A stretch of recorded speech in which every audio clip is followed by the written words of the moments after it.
This could get messy. مارول برگشته. این بار با یه تیمی که نه کاملا قهرمانن نه کاملا شرور. بریم که داشته باشیم معرفی و بررسی فیلم تاندربولتس.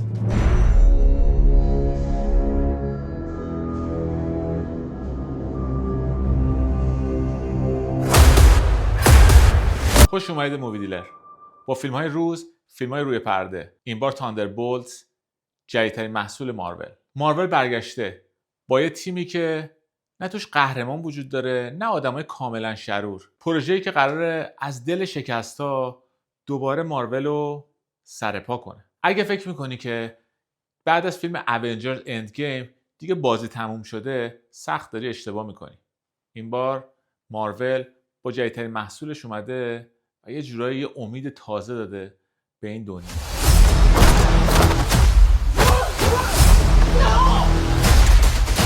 آیا این فیلم میتونه نجات دهنده این دنیا باشه یا یه سقوط کامله؟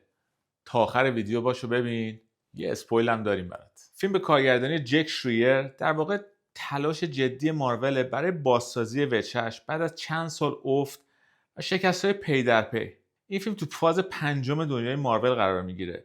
فازی که بعد از عظمت و هیجان اونجرز اند گیم هنوز نتونسته اون سطح از شور و هیجان رو به مخاطب برگردونه. در واقع آخرین فیلم‌های مارول مثل آنتمن، مارولز و اترنالز نتونستن اونچنان که باید سطح توقع طرفدارا رو برآورده کنن. یه جورایی همه از این دنیا ناامید شدن.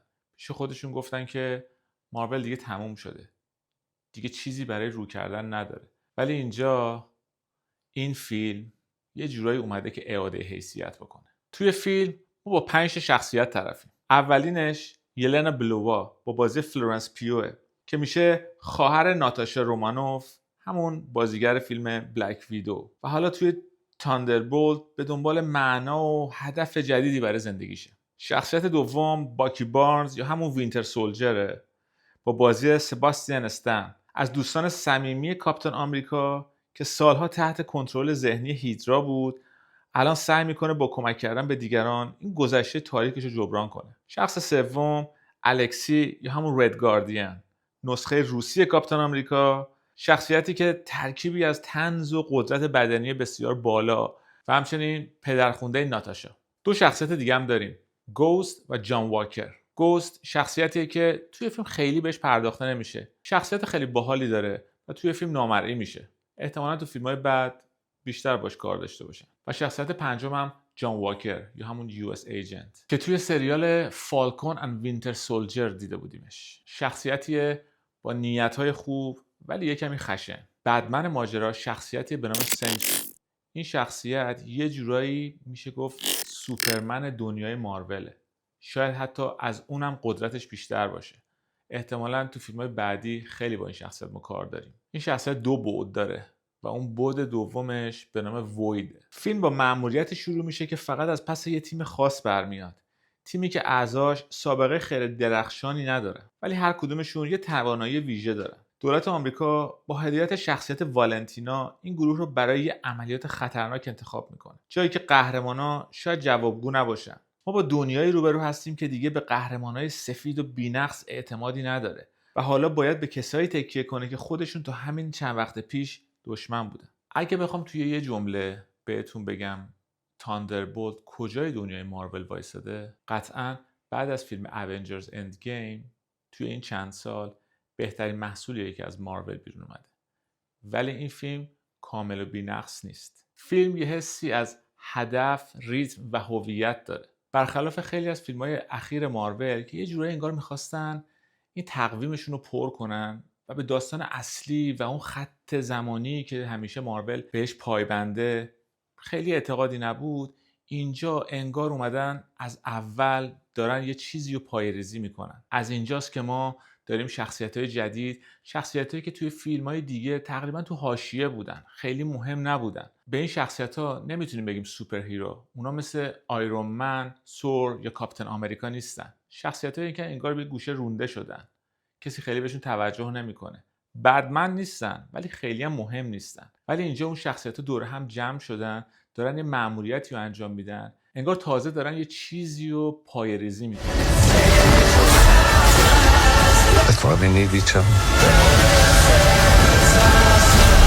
فیلم خیلی به بازی فلورنس پیو متکیه. فلورنس پیو اینجا نقش هیلنا رو داره. یه جورایی میشه گفت بازیگر اول فیلمه. یه جورایی با اون درگیری‌های ذهنی خودش، اون تنهاییش، اون غم از دست دادن خواهرش، یه حس مادرانه‌ای هم توی فیلم می‌بینیم که با یکی از شخصیت‌ها داره. و همچنین شخصیت منفی داستان، همونجوری که بهتون گفتم، سنتری هم وید. ما خیلی به اون سعی می‌کنیم نزدیک بشیم و اینی که چی شده که چنین اتفاقی براش افتاده و همچنین اتفاقایی که بین اون و یلنا میفته. توی فیلم ما خیلی طنز می‌بینیم. یه جاهایی حس میکنم که زیاد از حده. ریتم فیلمم نمیشه گفت که همیشه تو بالاترین سطح خودشه. بستگی داره که چقدر طرفدار این آثار باشید. ولی یه جایی سکانسا یه کمی کند پیش میره و اون طنز انگار که یکم زیاد شده. Don't worry, she's bulletproof. What happened to bulletproof? It's bulletproof-ish. انتظار اکشن های خیلی عجیب غریب از فیلم نداشته باشید. نه اواسط فیلم نه اواخر فیلم. اواخر فیلم که اصلا. انتظار اونجور اکشن ها رو نداشته باشید. فیلم خیلی ذهنیه، تو ذهن شخصیت ها میگذره، یه جورایی داره روانکاویشون میکنه که اینا چه جوری فکر میکنن، چه مشکلاتی دارن و با چه چیزایی دارن دست پنجه نرم میکنن. فیلم احساسیه و زرق و برق فیلم‌های قدیمی مارول رو نداره. در آخر فیلمی نیست که مایوستون کنه، ولی فیلمی هم نیستش که بتره کنه. دیدنش رو بهتون پیشنهاد میدم برای کسایی که طرفدار فیلم‌های مارول هستن که قطعاً، کسایی هم که خیلی با این دنیا آشنایی ندارن یا همچنین طرفدار اینجور فیلم‌های سوپر هیرویی نیستن، یه شانس به این فیلم بدید. شاید یه جورایی قلقلک. That's not good. از اینجا به بعد شما میتونید ویدیو رو ببندید، خاموش کنید. هشدار اسپویل. اگر دوست ندارید گوش ندید، نگاه نکنید. میخوام بهتون بگم یه اتفاقی که توی پایان فیلم میفته بعد از تیتراژ چه چیزی نشون داده میشه. بعد از تیتراژ 2 قسمت ویدیو نشون داده شد که یه جورایی ربط پیدا میکنه به آینده این شخصیت‌ها و همینجور این خط داستانی پیدا کرده و تا فیلم‌های اونجر دومزدی احتمالاً ادامه پیدا میکنه. یه بازی با کلماتی بود که این شخصیت رد گاردینز داشت. اونجرز رو به جای اس آخرش زد نوشت. یه جورایی داشت شوخی میکرد با اون قضیه کپی رایت و اینی که ما خودمون هم اونجر هستیم ولی نمیتونیم از اون کلمه اونجر به عنوان اسممون استفاده کنیم. نکته بعدی نشون دادن یه سفینه بود که شخصیت‌ها توی رادارشون داشتن میدیدن. اون سفینه فانتاستیک فور بود و اینکه احتمالاً این دوتا دنیا با همدیگه ربط پیدا میکنن و میرن جلو تا ببینیم که تو اونجرز چه اتفاقی میفته. یه نکته دیگه شخصیت باب یا همون سنتری، اون شخصیت هم به این اعضا اضافه شده و مطمئناً در ادامه خیلی ازش بیشتر میشنم. What the hell? که همراه هم بودید.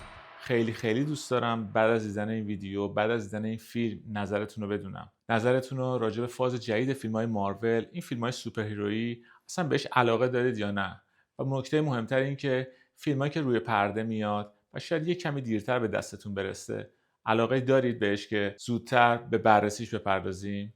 خوشحال میشم که برام کامنت بذارید. اگرم فیلم‌ها رو ندیدید، حداقل کامنت رو بذارید. یه نظر به من بدید.